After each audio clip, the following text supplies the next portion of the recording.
in your healthcare directive, you're not only identifying who the decision makers are, but telling them what to do and what not to do based on your wishes. There is boilerplate, of course. Boilerplate is something that we all see when we receive our clients' documents.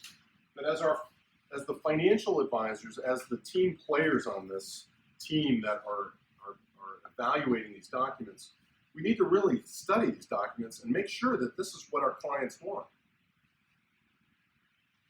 It tells about end-of-life directives. So if you have a living will, one of the things you can do is you can provide in the living will, you can modify it to require consent of your healthcare agent. Some people don't want to put that burden on their healthcare agents, but in many cases we do that. Or extend the period of time, or require at least 2 licensed physicians instead of 1. Did you know that in Florida, you have to have 2 licensed physicians, one of whom is your attending physician, certify in writing that either you're terminally ill and death is imminent, or you're in a persistent vegetative state with no chance of recovery. Whereas in Virginia, Maryland, and DC, it only requires 1 physician. The question is, do you need to have a Florida healthcare directive if you get sick in Florida, but your documents were done in Virginia? And this is a very common question that we get. And the answer is, in Florida, you really do. In order for the living will to take effect in Florida, there are 2 things. Living will has to be separate. It can't be part of a single advanced medical directive. It has to be separate. That's Florida statutory law. And the second piece is you have to meet the requirements of Florida law. So the way we prepare our documents here is that all living wills and all advanced medical directives are done in a way so that they're enforceable in all 50 states in the District of Columbia. So in talking to your estate planning connections, you may want to talk to them about that. Because in Florida, they don't necessarily recognize a Virginia advanced medical directive.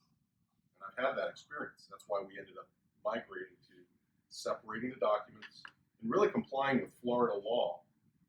And we've had questions come up in Virginia hospitals where they've looked at our documents, because we have 3 documents: an advanced medical directive, a living will, and a HIPAA privacy release. And they say, well, this is not enforceable, and we know it is.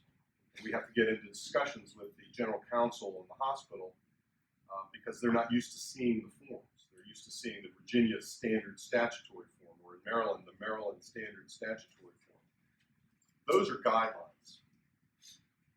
As long as you comply with the statute, you can impose new requirements in your own documents and have your documents not necessarily reflect what the statutory document reflects. Because those are guidelines. Those are safe harbors. Jeff, you had a question? Give an example of when someone got in an accident and is incapacitated, but they're not talking to the spouse or the children about it. Because I think a lot of clients, sometimes they say, I've never seen that situation where they're not talking to the family. What do you mean where they're not talking? Where they're not capable of talking, or they they're not refuse to talk divulging about it? information. They're not in communication because they're saying, "Where's your forms?" I see it all the time. And what we try to get our clients to do is, 1, take the advanced medical directives, the living wills, and the healthcare releases, and put them in the cloud. And when they put them in the cloud, we give them instructions on identifying where in the cloud it is, with a user ID and a password. We give them a card to put that on. We used to do it for them here, but because the cloud is so ubiquitous, you can put up things anywhere, in Dropbox or a Box account. So that's one piece of advice we give our clients. The second piece is, Virginia now has a healthcare directive repository where you can go, if you live in Virginia, you can basically drag your PDFs of your documents and put them into the Virginia Healthcare Directive repository. And we advise our clients to do that who are Virginia clients. We have a lot of Maryland clients and DC clients who don't do that. And then the third piece of advice is, take your documents to your primary healthcare physician. And most doctors are now online. As a result of Obamacare, they're required to digitize. And most doctors, most hospitals, and most healthcare providers, including Kaiser, which we use, actually allow you to deposit your healthcare documents in a PDF format, digital format with them. So that's a bit of advice. Mistake number 2, failing to control your finances and your property matters during incapacity. A lot of people come to us and they say, we need a will. Well, a will only controls what happens when you die. A power of attorney can control matters while you're alive, but if you become incapacitated, if it's a durable power of attorney, it's in effect. So you want to avoid at all costs the need for a conservatorship, which will be imposed by a court over your financial affairs if you haven't taken necessary precautions. It's expensive, it's a court-driven process, and it requires accountings to be submitted at least annually. And that's expensive and time-consuming, unnecessary. So why go through that, have a durable power of attorney? But durable powers of attorney don't always work, particularly in Virginia. They don't work with real estate, for example. They don't work well at all. The only time a power of attorney in Virginia works with real estate is if it's a specific, limited power of attorney for a special transaction that you've basically appointed somebody to go and appear at the closing on your behalf because you have to be out of town. A general power of attorney that lists the property usually is not respected by title companies. So what do? Put your assets into a revocable living trust, and you name successor trustees who will come into power over your affairs and therefore be able to manage your assets, including your real estate, without having to go to court for permission. We have a lot of litigators here, so I'm happy to have you go to court at any time, or any of your clients go to court at any time. It's good for our business, but it's not good for you. It's not good for your clients. So our goal, my goal, is to keep you out of court as much as possible.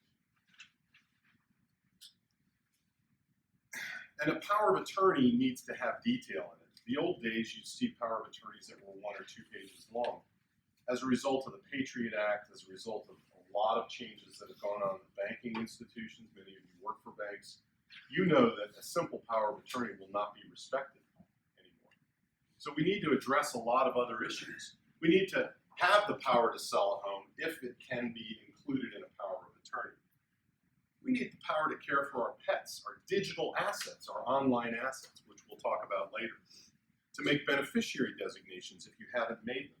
To put assets into your trust if you have a revocable living trust, and you should. But avoid conservatorship and avoid the problems with powers of attorney by using a revocable living trust. Number 3, access to medical records. Failing to plan for HIPAA. HIPAA is the health, what is it? Health insurance portability. Portability and accountability. It's protection for, right? And so what we want to do is avoid problems under the privacy laws that were enacted in 1996. And most estate planners started to become aware of it after the law was enacted, but today every estate planner should be aware that their documents in one form or another should have privacy releases in them. We do a separate HIPAA privacy release because federal law, frankly, mandates it. So that's why every time you walk into a doctor's office, they have you sign a HIPAA release. And that's fine. You could take your HIPAA release with you every time you go to the doctor or the dentist or whatever, and that is sufficient. But a lot of them will say, no, it's not our form. I've had clients tell me that when they go to the hospital, they can't use our forms. That's wrong. In fact, if the hospital is rejected, they can be sued, and they can have to pay attorney's fees if they get sued. So we've had to educate hospitals and healthcare institutions about this, but it's important. Medical personnel face stiff penalties for disclosing things without a HIPAA release. So you have to have the privacy release.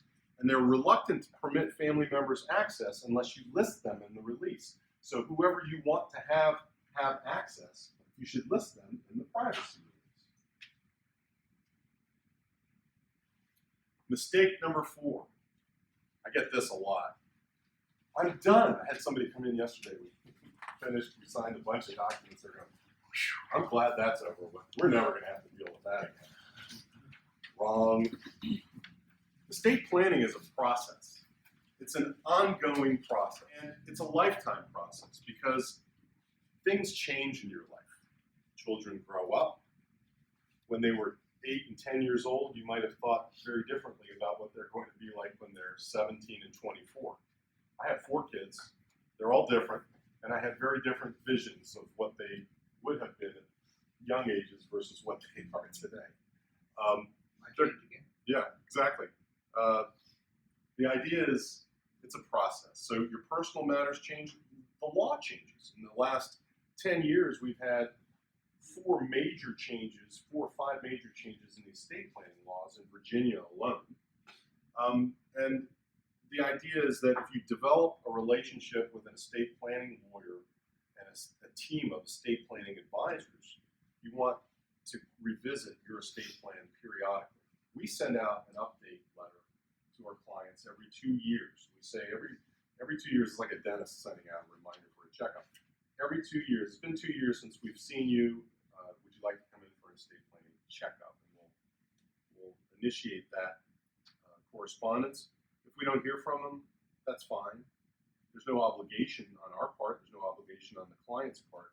And then we have sort of a continuum of care where we're, with some clients who want to do it, they'll pay us an annual fee and we'll have them come in and we'll meet with them and make changes to their documents that they need to make.